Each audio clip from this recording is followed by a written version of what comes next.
اگه میخوای رقصتو یه لول بالاتر ببری پس این ویدیو رو از دست نده. 2 تا حرکت زنجیره امروز با هیپ دراپ شروع میشه. هیپ دراپ ویت کیک. ما تو آموزش داشتیم هیپ دراپ ویت کیک میشه این حرکت. هیپ دراپ ویت کیک. ولی اینجا یه تفاوتی داره. هیپ دراپ اول رو میزنیم چون 2 تا هیپ دراپ شروع با 2 تا هیپ دراپه. هیپ دراپ اول رو میزنیم، هیپ دراپ دوم کمی سطح بدنمون رو پایین میاریم، یعنی به این صورت 1 2. چجوریه؟ هیپ دراپ اول که حالت عادی داره. برای هیپ دراپ دوم لگن رو که میاری بالا، همزمان که میخوای لگن بیاد پایین یعنی دراپ اول رو بزنی، همزمان با دراپ هم دراپ میزنی هم با زانوهات کمی پایین تر میاری، یعنی این حرکت.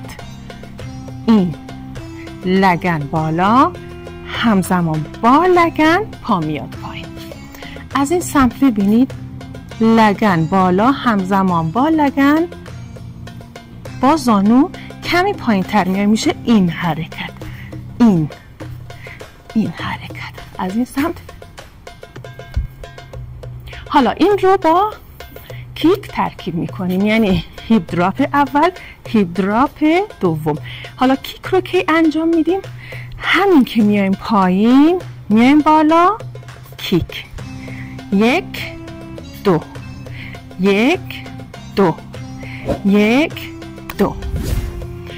از این سمت پس همین که دراپ اول رو میزنی، ضرب اول رو میزنی و کمی زانو رو خم میکنی، سطح رو پایین تر میاری، دوباره میای سر جای خودت کیک رو میزنی به این صورت ضرب. پس این هیپ دراپ امروز به این صورته.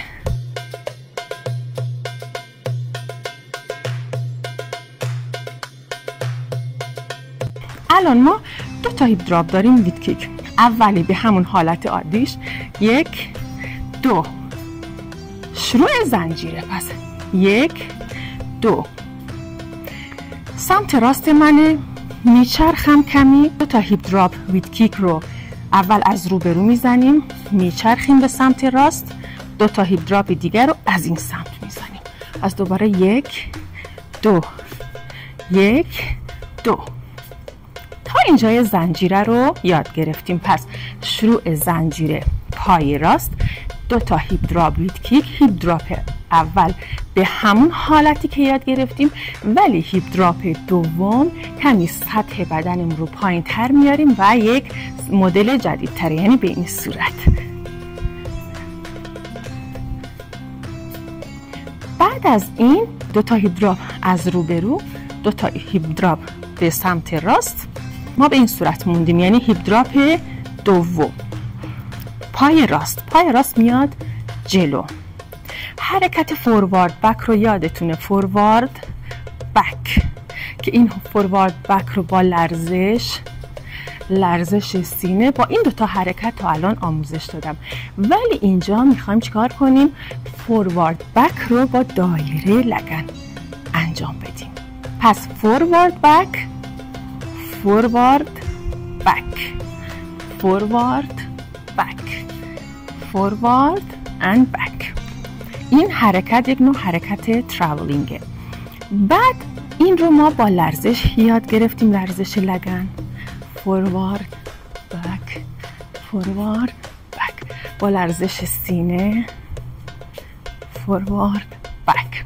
و میتونیم این رو با چند تا حرکت دیگه ترکیب کنیم، ولی امروز توی این زنجیره فوروارد بک رو با دایره لگن اجرا میکنیم. سمت راست من ببین لگن میاد جلو، تقریبا یک دایره رو میکشیم با لگن. 1 1 و سمت چپ رو هم تمرین کنیم، دایره 1 با لگن.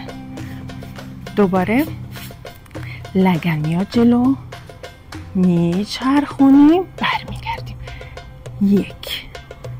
1 و این دایره.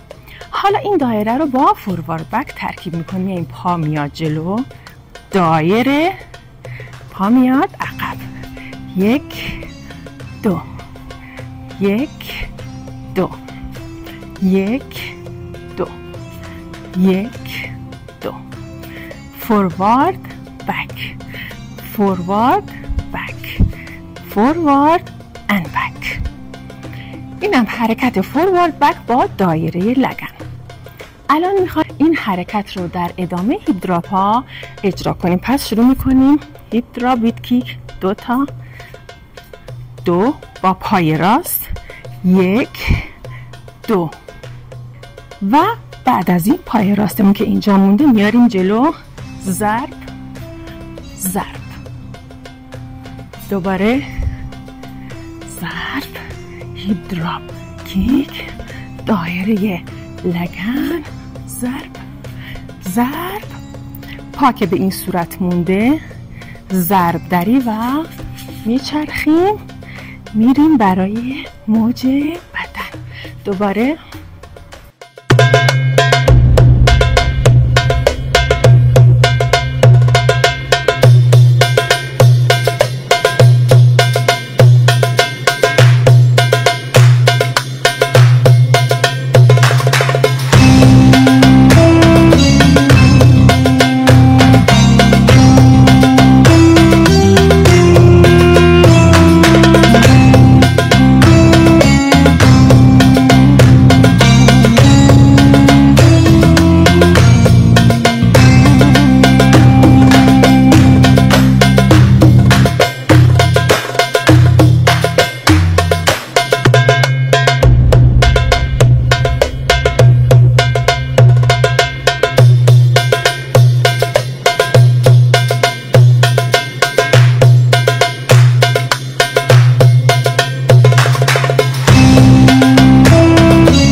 از زنجیره ساده و در این حال خیلی زیبای امروز.